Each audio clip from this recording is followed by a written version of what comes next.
Welcome. We're so glad that you could be here today, coming to you from 20 Western Boulevard in Glastonbury, Connecticut, and this is the workplace of tomorrow, today, and it's not an April Fool's joke. So, we come to you to go through a lot of great content, and I want to personally welcome you. My name is Eric Thompson. I'm the founder of BlueBackHealth. I started BlueBackHealth in 2008 with a fundamental belief that everyone deserves a chance to improve. Our team has built bottom-up solutions for employers and employees. We have to have measurable health improvement. We have to have tangible cost savings for businesses. But we also have to be consultative. And we have to have a platform that shows expertise in benefits, wellness, health plan data and analytics, financing, and a passion for authentic and positive change. So we come with solutions and hope to help everyone on their journey to improved health. Today I want to thank our investors, the BlueBackHealth team. Also, the building we're coming from, where our offices are, GreatBlue Research, Zag Interactive, McKearney Associates. We also have experienced a lot in the last few years, especially the last year. When we look at wellness, we've seen a shift. We've seen a shift from just, stop eating and go running to, hey, what about mental? What about emotional? What about financial well-being? We have to focus on improved habits and realize that not one size fits all. We have to engage the whole person, and we also have to engage the family. We also have to tip our hats to the health and wellness pros that are here today, collectively working together to provide real solutions to folks. And I am so honored and pleased that they would all come here today, join us on this journey, so we tip our hats to them. So here's our lineup. Dr. Matthew Castano, a naturopathic physician. He's going to delve into immediate and purposeful actions that people can take. You're going to learn a lot from Matt, trust me. Also, Doug from McKearney Associates. Doug partners with office design experts to leverage his furniture brands so that they can solve workplace problems, including safety, comfort, productivity, mental well-being. And Shayna, good friend of ours, Fit Style by Shayna. Shayna's going to go through her certified fitness courses and her Fit Stylist programming so that you can see ways for simple wellness in the workplace. We also have Michael Vajant, CEO of GreatBlue Research. He's going to unwind critical insight about workplaces. Many of you, did complete the survey that was in part of the invitation, and so there's going to be some very useful information. And then with that, we're going to have a panel conversation. So with that, I am going to turn over to Matt. Matt is a board-certified naturopathic physician, and he's going to go through some candid health, wellness, and impact information, as well as how stress has impacted our body and mind over the past 12 months. So with that, welcome, Matt. Thanks for having me, Eric. My name is Dr. Matthew Castano. I'm a naturopathic physician. I've got a clinic in East Hartford, Connecticut, and East Longmeadow, Massachusetts. I'm a board-certified and licensed naturopathic physician. I've been in practice seeing patients clinically for the last 7 years, and I've had the pleasure of joining BlueBack and Eric here to speak to some of the COVID-19 pathophysiology that I've been seeing in practice. So, over the last year, I've seen at least a 400% to 500% increase in anxiety and depression within the last 12 months. I've seen that in my patients, I've seen that in family members and friends, and really everybody, both people who have gotten COVID and had the sequelae and the significant issues associated with that, have experienced stress, as well as everybody else who has family members who have had COVID and who've had to have routines change and lifestyle adaptations put into place to be able to wade through this pandemic. What I've seen is parents who have relied on a dual income in order to support their family have to sacrifice one of those incomes to become a full-time teacher at home for their 3 kids. I've seen children learning now virtually from a computer at a critical age where they need to have that social development and environment with their colleagues to learn their identity. And as a consequence, teen suicides are at really an all-time high.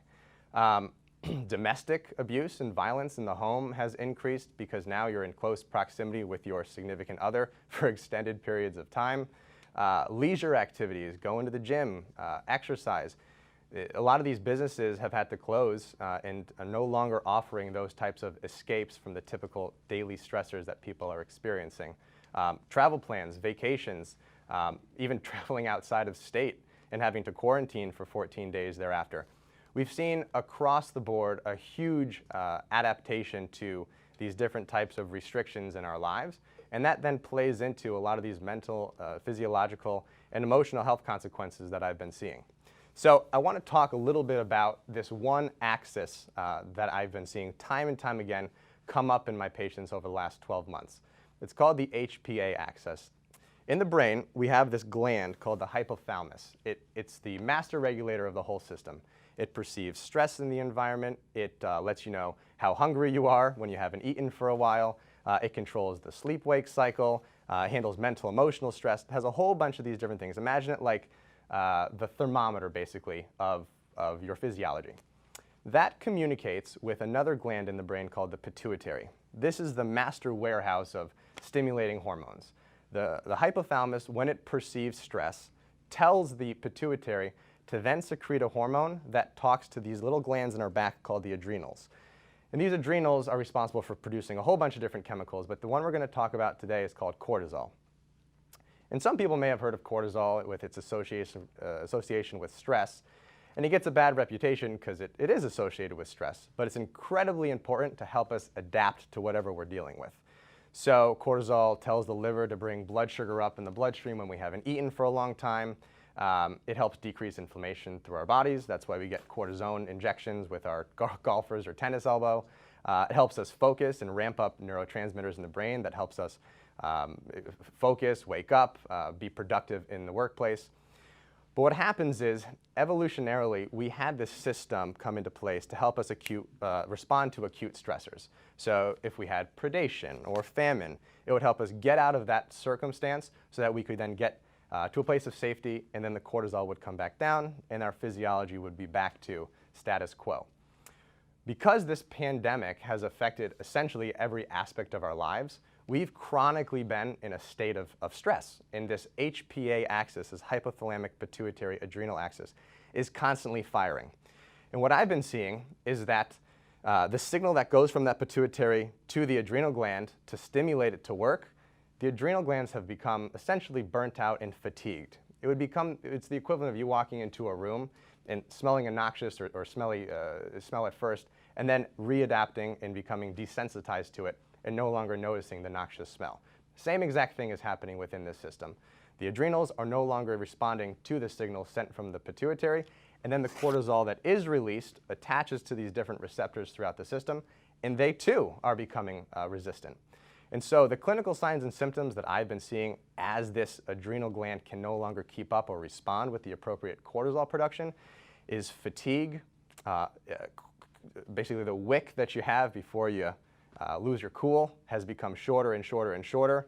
People aren't sleeping as well. Afternoon fatigue typically crashes around 2-3 p.m. in the afternoon, potentially even body aches and pains that have increased over time. And so I think, as a community, as this pandemic starts to change and we do are allowed to get back to the workplace and the work environment, as employers, we have a responsibility to help our employees basically get this HPA axis back online and decrease the mental emotional stress that they've been experiencing during this time span. So I created 3 actionable kind of categories that we can kind of put into place. The first being routine visits. So this past year, the ability to see your PCP, your gynecologist, or your endocrinologist, cardiologist, gastroenterologist, all these different chronic disease doctors has become very difficult. Not only has their hours become more limited, appointments have been pushed out. The vast majority of my patients have not seen these routine visits happen as often.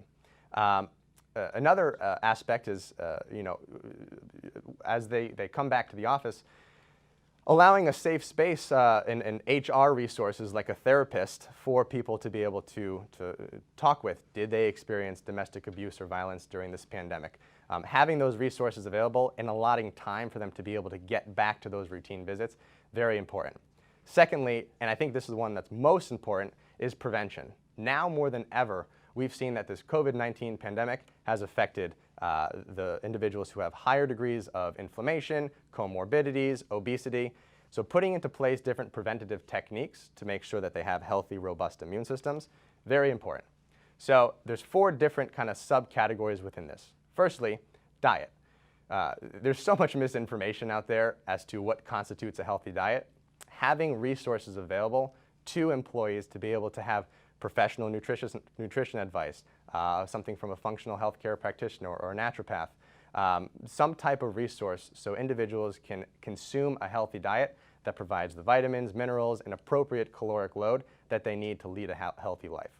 Secondly, physical activity. I've seen two different spectrums. I've seen the COVID-19 19 pounds that people have gained over the last 12 months, and I've also seen people take this opportunity during this pandemic to get outside and exercise. But I think it becomes very important from an employee worksite setting to place an emphasis on making sure that people are getting 30+ minutes of activity at least 5 times a week. And really, from a stress reduction standpoint, the release of endorphins from exercise circumvents really any medication that we have available. So diet, exercise, sleep is a huge one. One of the benefits of COVID-19 and working predominantly from home is the fact that it has allowed people to be able to get 8 hours of sleep, which is critical for the healthy, proper functioning of the immune system, for losing weight, for proper metabolic signals, even neurotransmitter production that helps you focus. Really, sleep should be the core foundation with rebalancing that HPA axis dysfunction that I talked about. And lastly, working with a functional healthcare practitioner or a naturopathic physician to take it one step further than just running the typical cholesterol panel that's collected on most blood work. We've seen a huge impact of vitamin D levels. There was a study done about a year ago, I believe in May, in Indonesia that looked at vitamin D status in individuals who had COVID and died and who had COVID and survived. And when 4 different aspects were controlled for, age, gender, obesity, and historical pulmonary complications, the individuals who were clinically vitamin D deficient had a 10 times greater risk of dying from COVID than individuals who had sufficient vitamin D levels.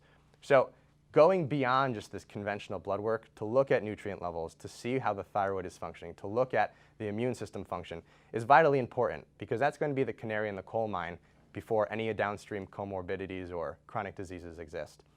And lastly, if it's possible to allow a hybrid type model or the ability for employees to work remotely, from the patients that I've spoken with, many are excited to get back to the work environment, but across the board, to have the laterality of being able to have a couple days per week where they can work remote and continue to foster the relationships that they now have with their kids and their significant others, to sleep in and potentially save the commute time that they would have to the office. If that capacity is available, I think that is something that's worthwhile investing in.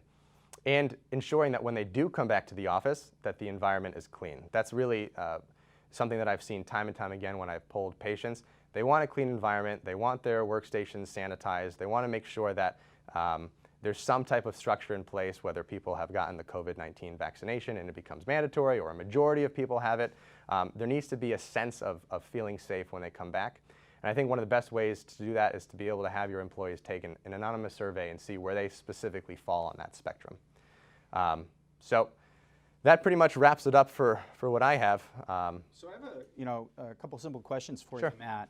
One thing that you and I have done work together on, and also our employer clients are now asking for alternatives to telemedicine is expanding greatly with the number of professional resources available, specialists.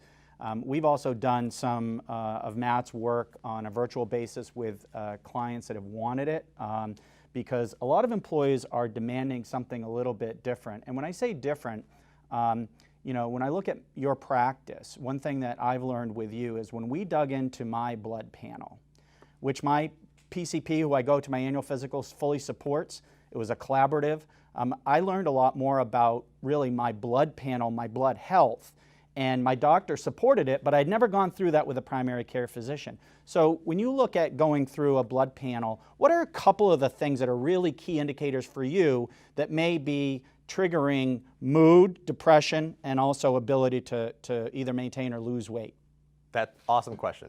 So most conventional physicians, as part of an annual exam, run 3 main tests. A CBC to look at red blood cells, white blood cells, and your basically immune function. Mm-hmm. They look at a lipid panel to look at your cholesterol values, and they look at something known as a CMP to make sure that your kidneys are functioning well and liver is functioning well. As long as you fall within the normal reference range there, you can survive typically until the next appointment.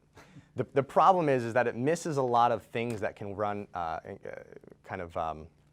in the background and begin to develop subclinically. So in my practice, I take it significantly further. I run a thyroid hormone to be able to see what the capacity of the metabolism is, how much energy you can produce, how many hormones you can produce. Thyroid is vitally important for that. I run, as I mentioned, vitamin D status and have been doing since the start of practice. I practice in New England. If you're listening to this and you're in New England, most everybody across the board has deficiencies in 3 different nutrients. Vitamin D, we don't get enough sunlight. Magnesium, our soils are largely depleted with magnesium, and so those levels come back low. And omega-3s, which are the anti-inflammatory fats that we predominantly get from fish. So as a knee-jerk reaction, across the board, I run those levels, and they're vitally important. Magnesium helps with energy production. Deficiencies have been associated with sleep disorders, anxiety, migraines, depression, musculoskeletal cramps and pains. It's amazing how many individuals who are put on high blood pressure medications when they actually just have a magnesium deficiency. And lastly, omega-3s. They're anti-inflammatory fats that pretty much affect you from head to toe. They protect your brain from getting dementia, Alzheimer's. They protect your cardiovascular system, reduce the risk of having cardiovascular disease, which is the #1 killer in the United States. So these are a couple of the nutrients that I run beyond the typical panel. But great question. You can certainly take it a number of steps further to really be kind of more proactive and look for canaries in the coal mine before they overtly manifest. And so with that, I personally have done that, and we have seen it with other, employees of companies that have given us, feedback on the value of going deeper into their blood panel. Lots of times people also say, well, how's that going to get paid for? Because, a naturopathic physician is generally not part of the network, and that's true. However, what I found is when I want to go into that deeper blood panel, which I've done with Dr. Castano, I've gone to my primary care physician, and many of those tests, when I've asked him to also put it on my lab request, my insurance carrier has covered it. Doesn't mean it always will be the case, but when we look at unbundling it, that is where I think that there are definitely a higher level understanding of what your blood really does look like and things that we can do to improve it. And I've seen those improvements personally, so a little bit of a testimonial. So thanks, Matt. I know we're going to have some more information and some great conversation coming up in the panel discussion, which with the panel conversation, whether you're on YouTube or Zoom, you can put questions in the chat function, and we hope to get to as many of those as we can. And if not, we'll be sure to send answers or responses to those questions after the event. Also, when Doug comes on, he's going to be ultimately raffling off a couple cool items, and all we need is for you to put in your month and day of birth in the chat functions. And then after the event, we will announce what criteria we use to pick the winner. So with that, let's go have some fun. Let's take a virtual tour down to Hickory, North Carolina, to Darien Furniture. We're going to visit with Jennifer and Jeff, family-owned business that started in 1977. Darien Furniture manufactures a wide range of office furniture, including the Honey Workspace collection that we have here today. And we want to thank all of the team down at Darien and Jennifer and Jeff for taking the time to make this video and also helping put some of that product in our showroom office space here today. So sit back, relax, let's take a visit and go into the human side of office furniture. Darien, a place where quality, collaboration, and innovation matter. Hi, I'm Jennifer Cashin, President at Darien. And I'm Jeff Hollinsworth, Vice President of Sales at Darien. We are a second-generation brother and sister team. And I grew up around the factory known as the SOB, the son of boss, and now I'm the BOB, brother of boss. Our father, Randy Hollingsworth, started the company in 1977 with a friend and 12 employees. Today, we have grown to 3 manufacturing facilities that produce more than 40 furniture collections in High Point, North Carolina. We proudly manufacture all of our products in the USA using a built-to-order manufacturing concept. This allows us the flexibility to modify products to suit a customer's needs. Every piece is built and inspected at 5 different stations during manufacturing. With our 100% inspection process, you can trust that every piece of furniture you receive is the best quality. We source 75% of our raw materials from less than 100 miles of our manufacturing facilities in High Point. All veneers are hand-selected, allowing for better control of the material, quality, and appearance. Products are packed by hand in our plant and shipped with dedicated furniture carriers that ensure they arrive safely for installation. Our project designers are equipped with 2020 technology, CET, Revit, and AutoCAD software to serve our dealers and design firms better. The designers can provide quotes, drawings, and renderings for projects, turning the customer's ideas from vision into reality. I work closely with sales and design to understand the market demand and the product challenges within our industry. We are fortunate to have built strong relationships with some of the best product designers across the globe. During Honey's design phases, Cassie and I conducted focus groups with over 50 design firms across the country. We wanted to know exactly what kind of product they were looking for. The feedback was positive from the beginning, so we knew we had something special. Now, not only are productivity and efficiency important, but also worker safety and comfort. Honey is the perfect solution to return to work because it offers 55-inch high panels for user privacy and provides 75 inches between workers. One of the key attributes is the user's ability to choose a range of work styles, lounge, desk height, or standing height, which support private, open, and collaborative zones. The entire system is elevated to allow for better air quality and heat dissipation from both people and equipment. Honey can also reduce stress, enhance clarity of thought, creativity, and overall improve a person's mental and physical well-being through the 120-degree biophilic design. As employees focus more on their career, calmness, serenity, and healthy living can be a challenge to achieve. Research suggests incorporating natural elements are more appealing and have marked health benefits. During our design journey, we passed all of the input absorbed from the focus groups to the product designers, Mark Mueller and Christopher Wright. Honey has been in development since 2018. Customers are now looking for products to help them get back to work safely and products that are more organic and unique. Honey checks all of those boxes. With more than 40 years in business, we have proudly refined and cultivated our craft into who we are today. As needs are quickly changing, we consistently strive to evolve and look ahead to the future of furniture design and solutions. To learn more about us, please visit Darien.com. And to see projects that we've completed, please visit our installs page. Thank you for visiting with us today.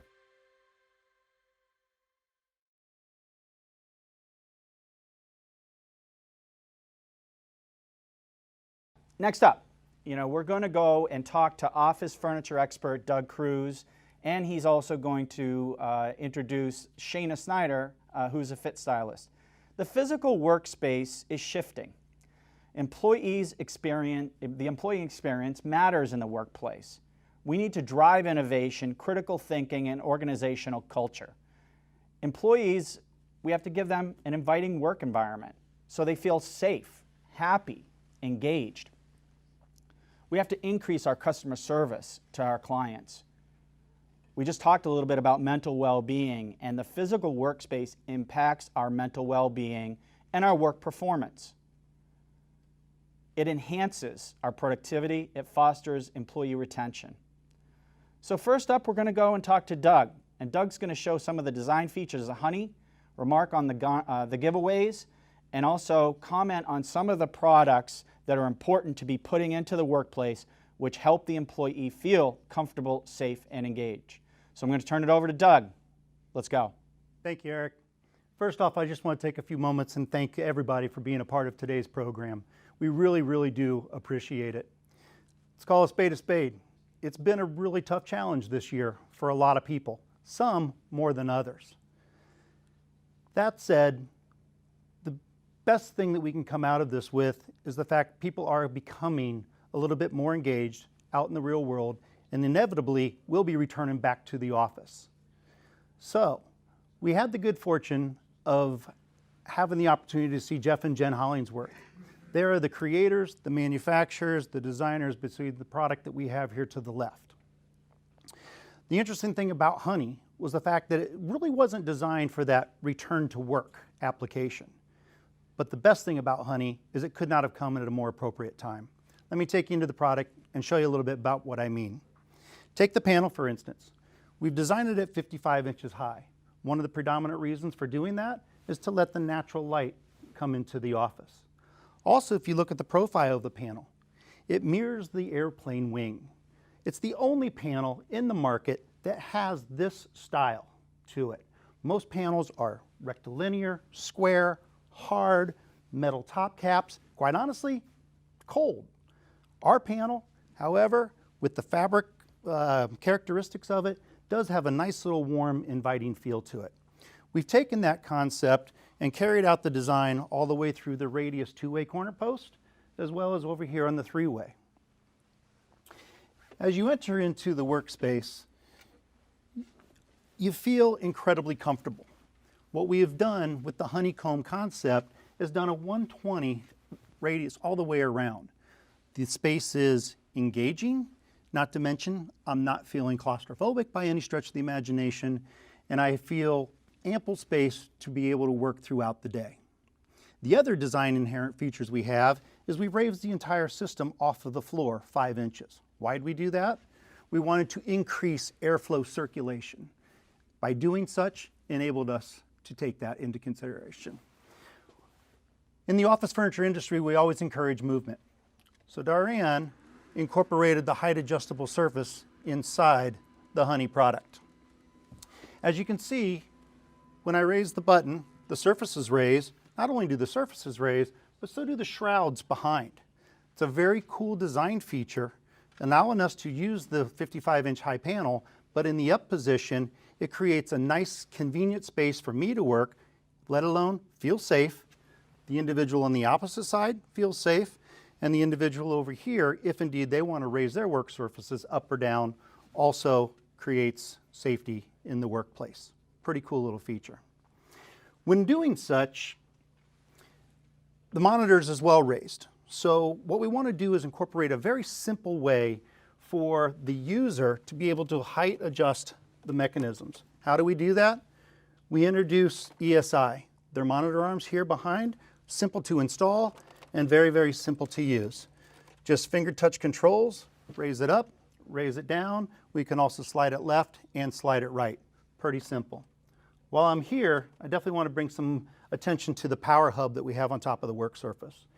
Easy access, plug in your DUCEP receptacles, as well as the USB ports. In addition to that, I want to highlight the Lily light. This too, from ESI, will enable the person working at the station to focus light exactly where they might need it.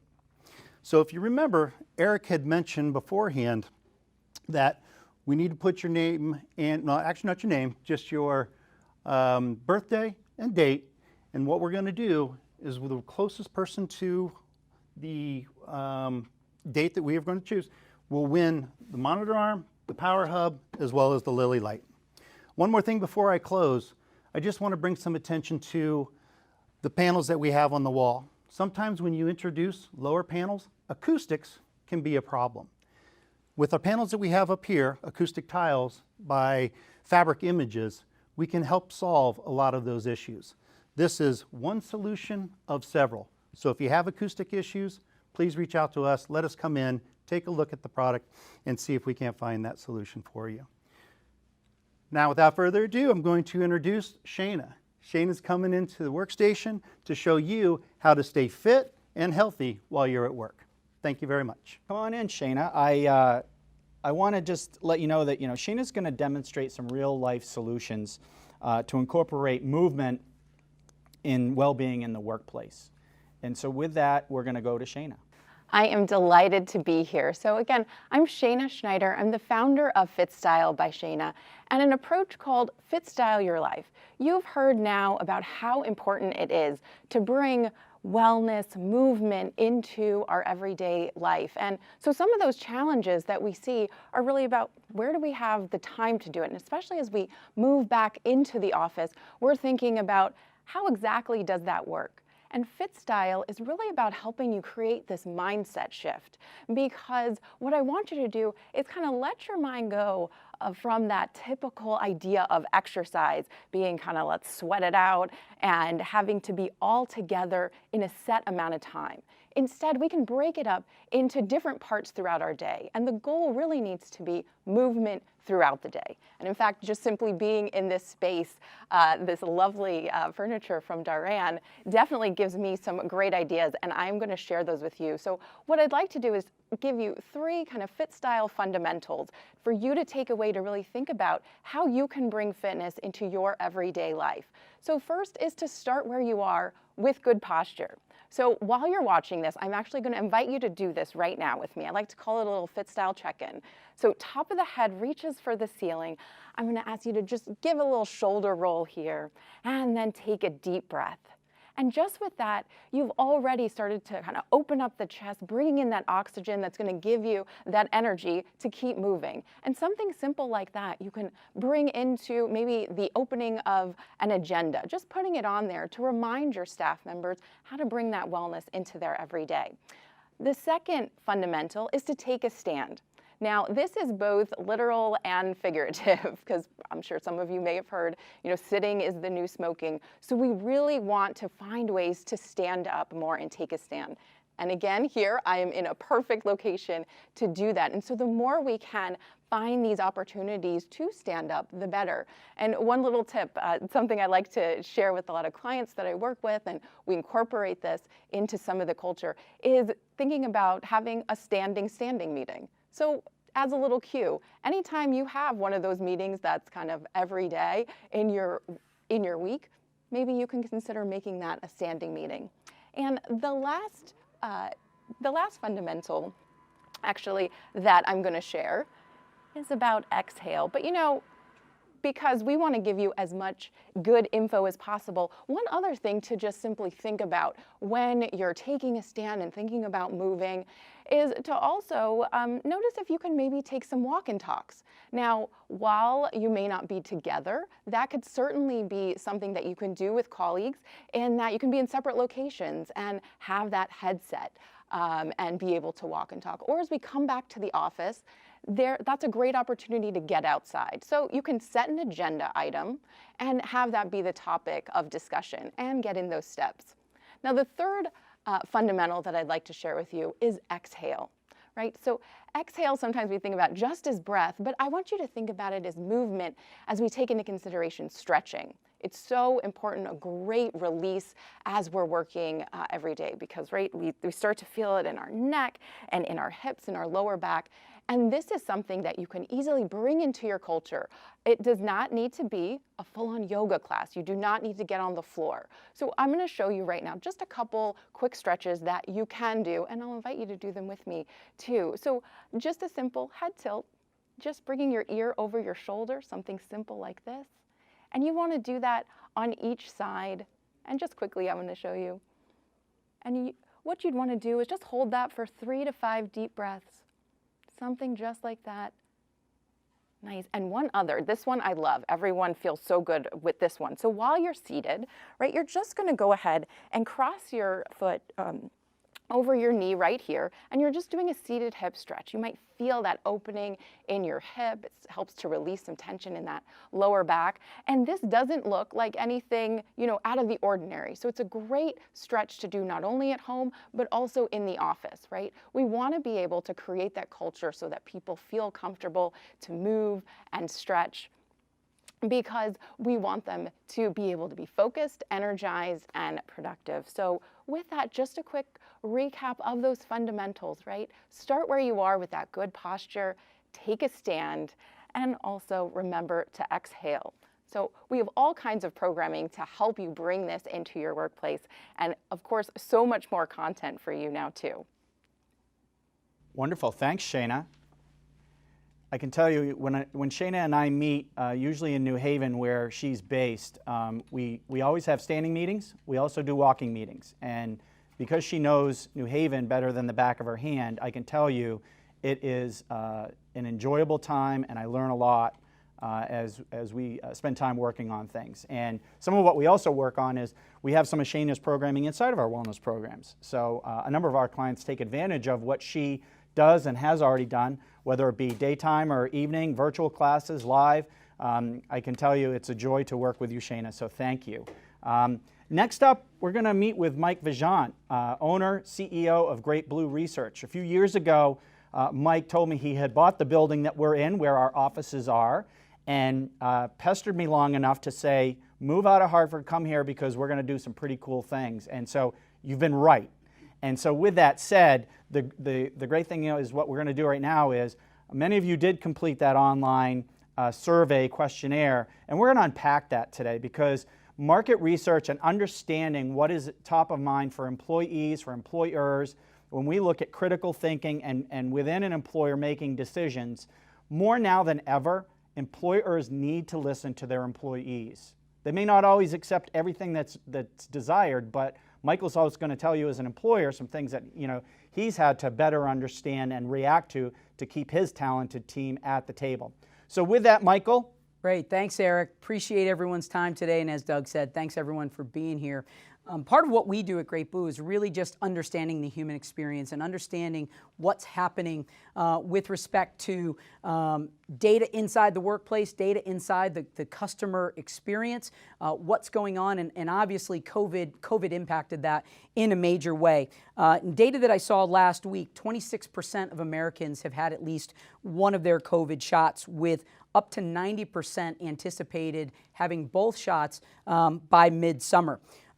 Really, in many ways, projecting a late summer return to many offices, and you've heard from Dr. Matt and from Doug and from Shana, all the different things that can be happening. And just looking at some news, Viacom, some large organizations looking to have some employees returning by July 4th or shortly thereafter. AT&T bringing folks back late summer. Citigroup with the goal of having 30% of their employees working back by summer. And I thought importantly, or interestingly, the Partnership of New York had a survey as well that said 45% of Manhattan's 1 million office workers will be back at their office by September. So when we built this survey for you, and we'll go to the first slide that really walks through some of what we were looking to uncover. For those of you that didn't have the opportunity to take the survey, please, by all means, feel free to do so. We will continue to stay on top of this data. But really what we wanted to understand was, what were some of the employee workplace locations, both pre-COVID and I don't say post-COVID, but before COVID began and where we're at kind of now as of March 21 is really when we started the survey. We wanted to understand folks' level of comfort with working physically in office as compared to working from home, and we'll share some data in terms of what folks are thinking and where they're looking and what their comfort levels are. Opinions on the impact of COVID-19 on both employee health, and we address this both mentally as well as physically. So I was excited to talk with Dr. Matt and his take on what he was seeing in both of those areas, and he touched upon a little bit of that earlier. How impact of COVID-19 on current and future hiring decisions, as well as the biggest concerns for business owners and what they have in 2021. So as we move on to this next slide, you'll see pretty quickly that in our data set, we had a really nice mix of folks from a respondent standpoint. We saw about 43% of our sample base represented companies in that 0 to 49 category. I was also excited to see that about 26% of our sample also represented some really large companies, so that was great. We also wanted to identify if they were an employee having decisions made for them, or if they were an employer making those decisions. And we saw in our sample set about 83% were employees, 17% on the employer side. Continuing along onto our next slide, we also see from a working location, on the left side of your screen, we saw kind of where folks were working physically pre-COVID in a physical brick and mortar location. We saw about 82% were in that physical location, versus now we see that same percentage only 26% of the time. So big changes. We're going to dive a little deeper into what we're seeing, and a good mix of in terms of office space, shared space, individual office, as well as a combination of those. So continuing along onto our next slide, we also saw, despite what you might hear, most employees are actually comfortable coming back to the office.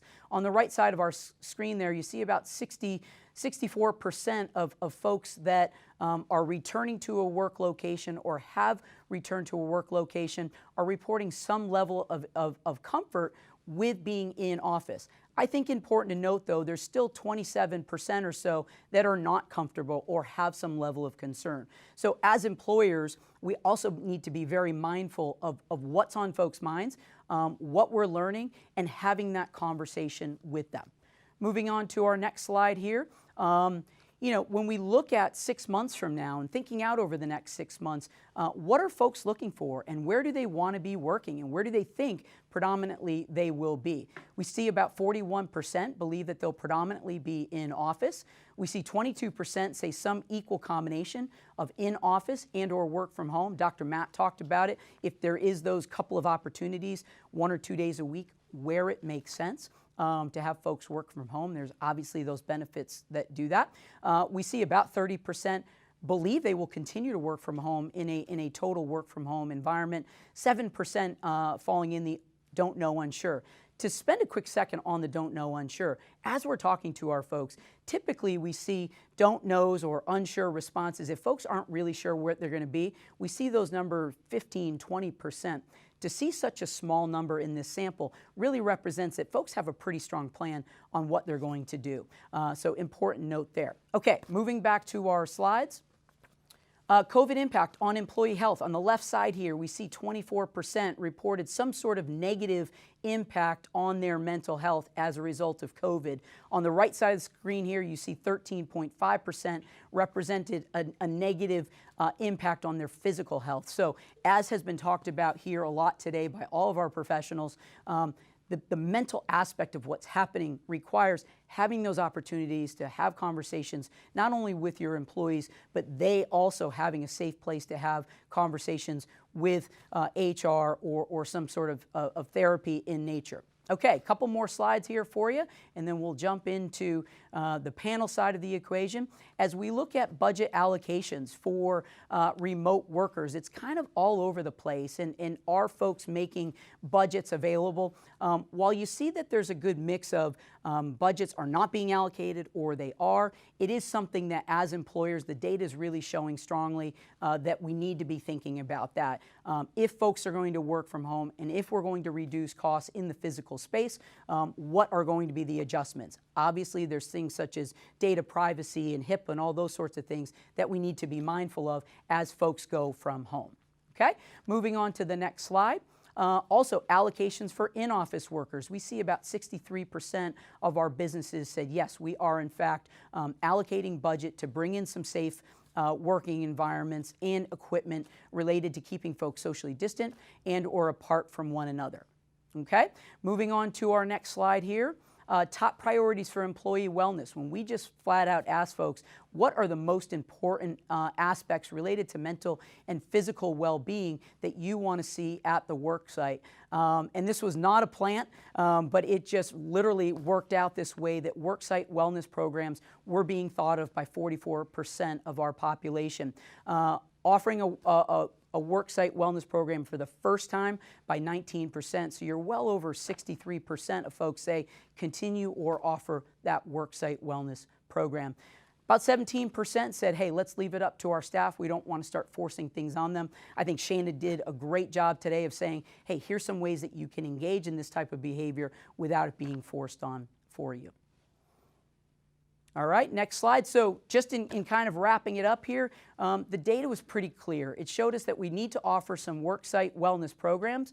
We need to invest in employees' mental wellness, flexible workplace environments. And I will tell you personally, for the folks at GreatBlue, before we came back to our office, and we're kind of set up in such a way where we have a great deal of space so we can spread folks out.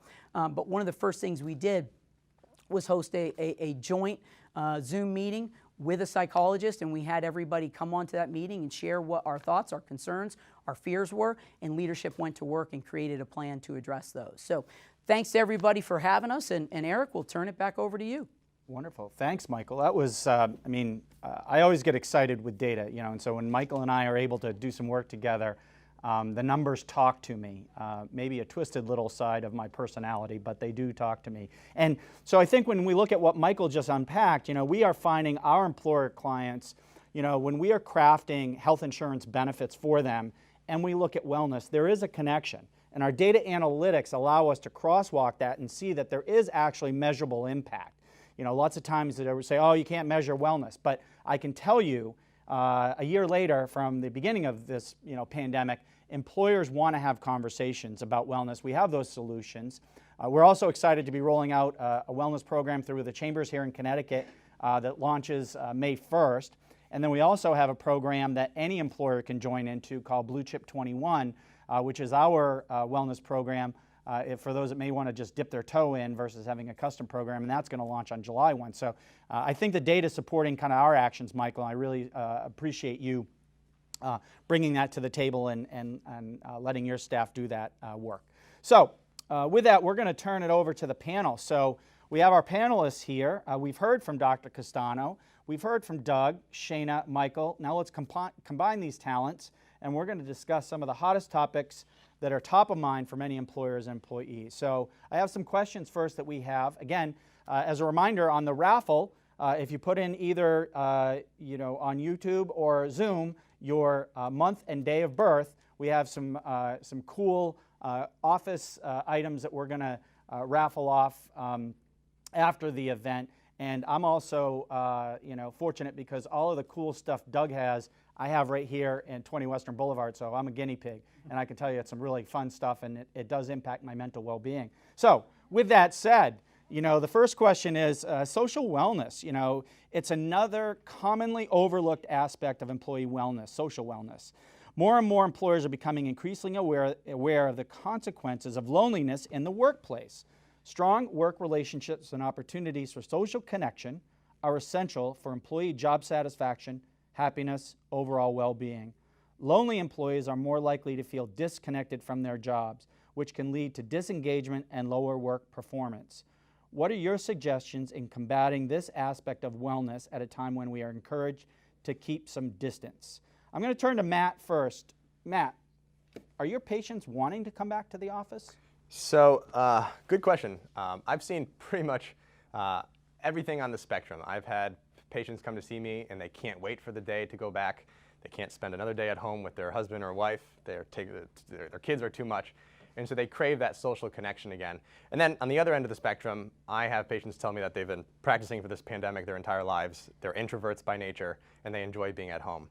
But evolutionarily, we are social creatures. The worst possible outcome that could have happened in a tribal community was being ostracized.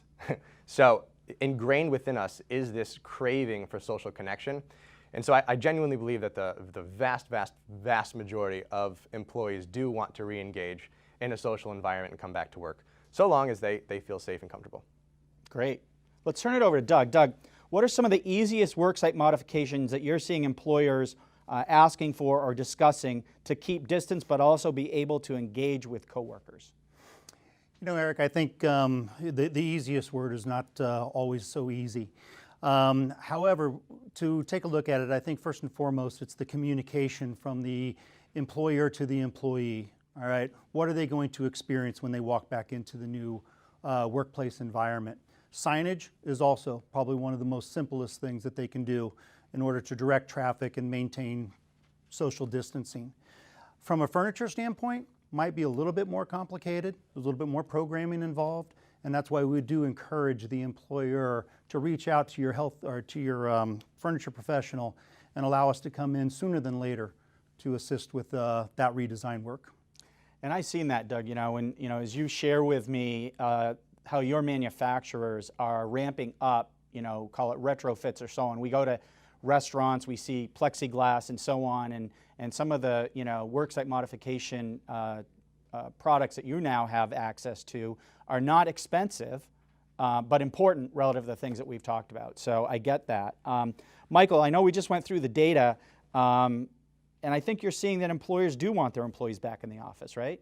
Absolutely. There's a collaboration that takes place, particularly in our business. We're deep thinkers, right? So it's not just pages and pages of data. We need to really sit around the table and understand what it means. And our project managers need to be working with our data analysts, and we need to be thinking about how it's impacting. And I think to Doug's point as well, I think a big element that is underrepresented is the communication with employees.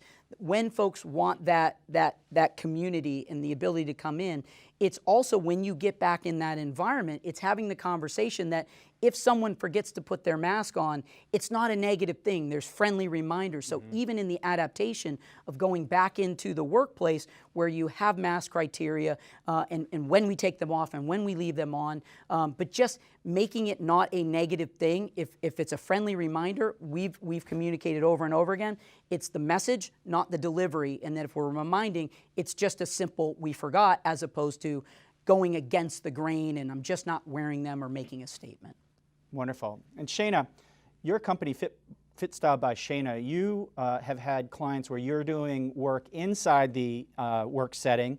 You also have clients that they pay for their employees to do some of your walking tours, and that's all changed. So what's changed with your programming? Yeah. So everything at this point is all online. So making things available via live stream, also recorded videos. And, we're talking about that social connection and, it's utilizing the tools that we have now to build that connection. So if that means it's virtual right now. I have to say that I actually just got an email that I think really articulates what can come from having these kinds of inclusive live stream kind of events. So one of my clients, we host regular stretch breaks. So maybe there's a 30-minute stretch class or a 30-minute, I call it a stretch snack, or a 15-minute stretch snack. And she was saying that not only do they get the tools for recognizing how to release the tension, but being able to see each other online and kind of that reconnecting that in some cases they might not have actually seen each other for months, maybe even a whole year, has really been something that's been really powerful. So I think using those tools right now, even though we say, oh, even though you're online, do you still get that kind of connection? I think the answer is yes, if you're providing content that's really accessible and also can just be fun, because we can even do walking online. That's great. I think the next question, coming up is when we look at employee stress and mental health, they affect every area of business across all sectors. Mental health is reflected daily in morale, productivity, engagement, customer satisfaction, and ultimately burnout. Nearly every emotional health crisis emerges when an individual's coping mechanisms are inadequate. An overwhelming theme that we're seeing in the past year is that the work-life integration, so many of us are seeing where working where we live and struggling to balance, a full-time job has been putting us in an upside-down position. I'm going to turn first to Matt.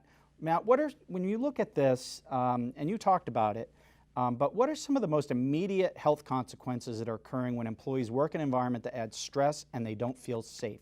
And is it important for the employer to rethink their office design features in this regard?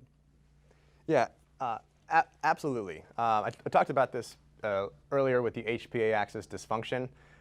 With that cortisol level running awry in the system, and one that I didn't talk about, adrenaline, during times of that fight or flight response when you're not feeling safe, it clouds your judgment, clouds your brain, you become distracted, you can't think straight, and we see that productivity comes down.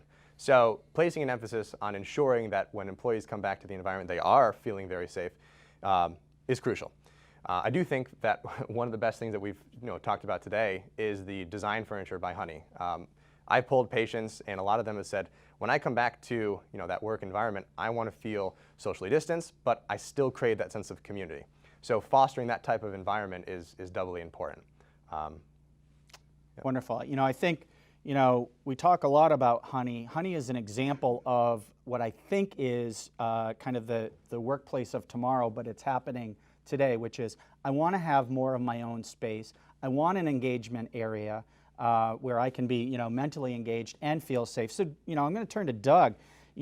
We've gone through this over the past number of years where employers have been reducing the footprint that an employee can work in, and then they took that into, hey, hoteling is great. We can just put a bunch of tables out and a locker where you can throw your pens in when you leave during the day, but you come in or leave at night, and you can come in and sit down wherever you want. Is that changing now, Doug? Yeah, I actually do. I think that it's changing considerably. There for a while was a very popular way of approaching to the open collaboration, more of a benching application, more of kind of touchdown stations. Do I feel that that is 100% going away? I really don't. I believe it is going to be minimized to a degree, but even those organizations that have gone to that concept, many manufacturers have come back to adapt those particular workstation scenarios with divider screens, with mobile units to divide spacing, acrylics, so on and so forth. So will it go away 100%? Probably not, but I do see it diminishing a bit. Wonderful. And then Shana, one thing we didn't really touch on, but you do a lot of work in mindfulness. And so when we look at that, what are some of the most immediate and simple actions an employer or employee can take relative to simple mindfulness to reduce stress and kind of reset? Well, I think one of the things is to really have that mindset shift, to recognize that exercise and that wellness doesn't have to happen after work, right? Because I think, you had mentioned at the beginning that, it's that work-life balance.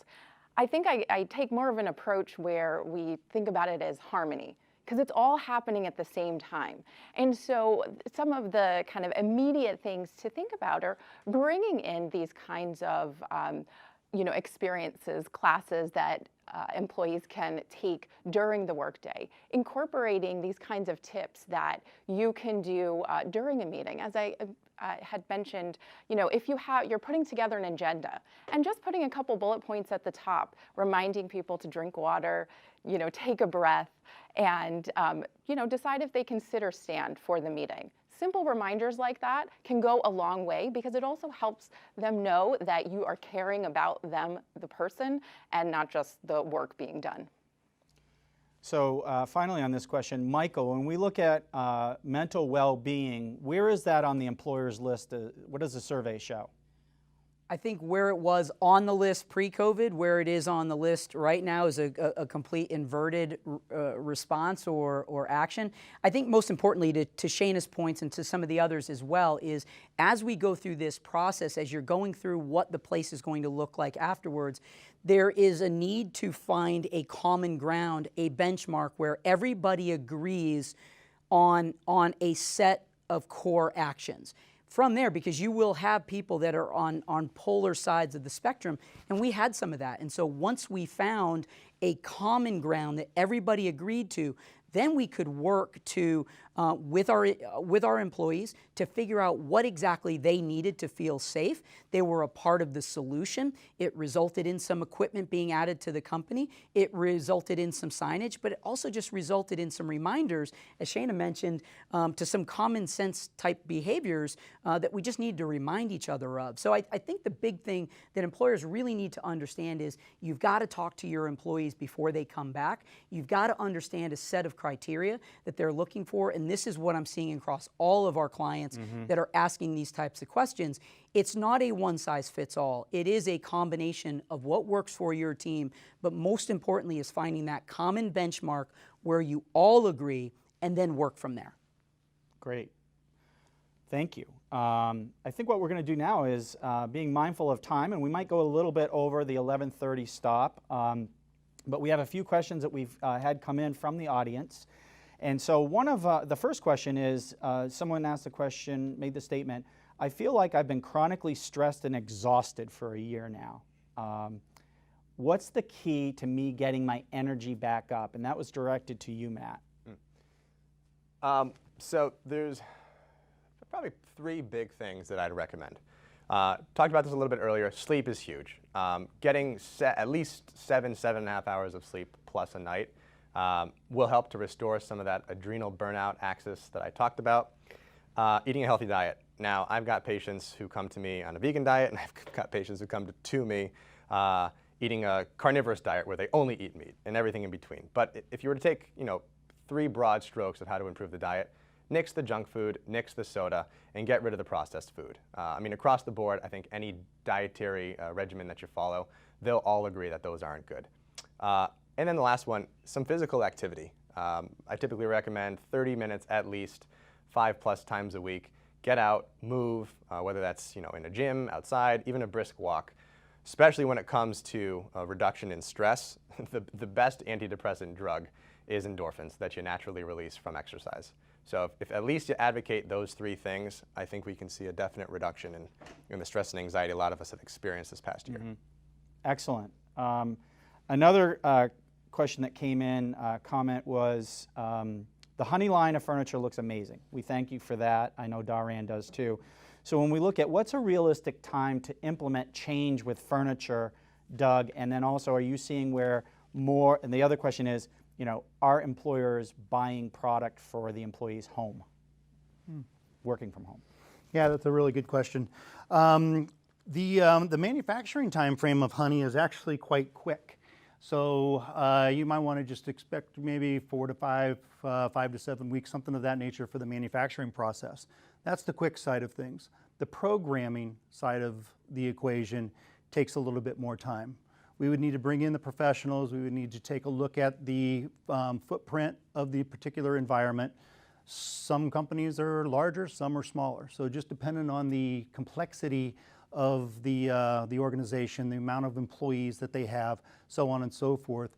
I would again encourage, as I mentioned earlier, for employers to reach out sooner than later. I do feel that the office environment is going to be coming back towards the tail end of this year, and personally, I hope it really excels in 2021 as well.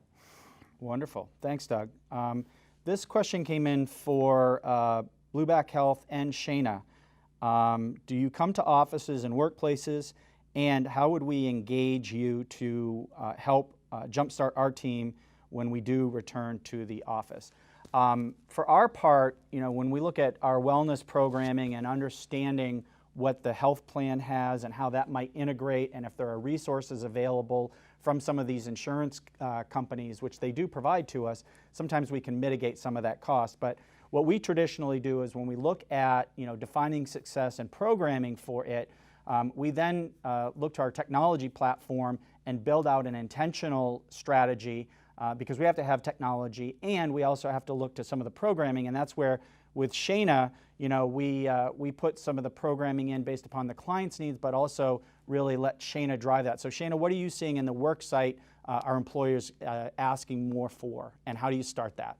Yeah, I think right now there is still very much a focus on the live stream and the virtual servicing, because you're going to have this combination of people still working from home and those coming into the office, and everybody having different schedules as well. So being able to provide, one thing doesn't serve everyone. So for programming that, I've been providing, like I said, live stream classes and workshops, and really fundamental to giving people the tools to bring fitness and movement into their everyday life. So it's not about kind of the traditional class where it's, we're all going to do jumping jacks now.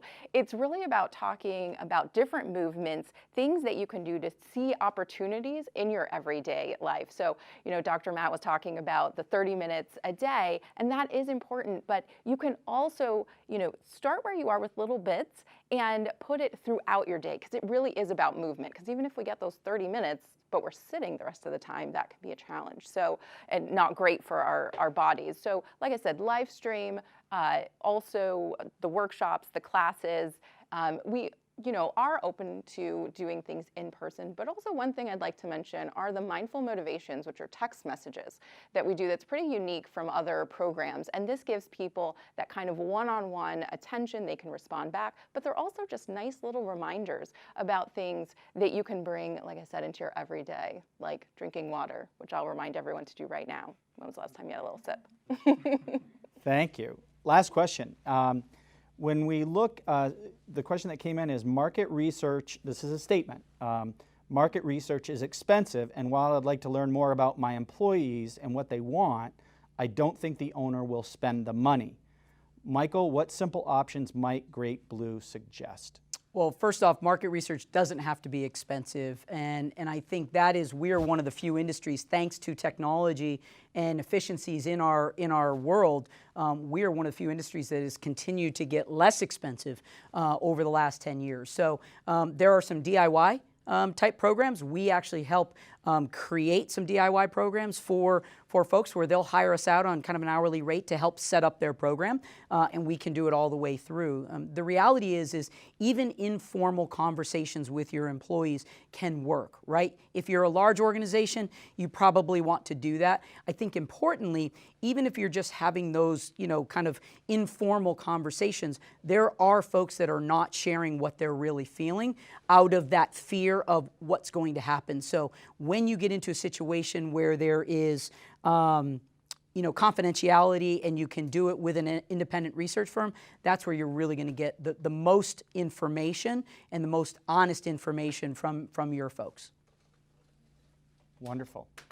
We appreciate everyone coming today. I want to personally thank our sponsors, GreatBlue Research, McKearney Associates, Zag Interactive, all companies that are in our business center here that Michael's created with Zag at 20 Western Boulevard in Glastonbury, Connecticut.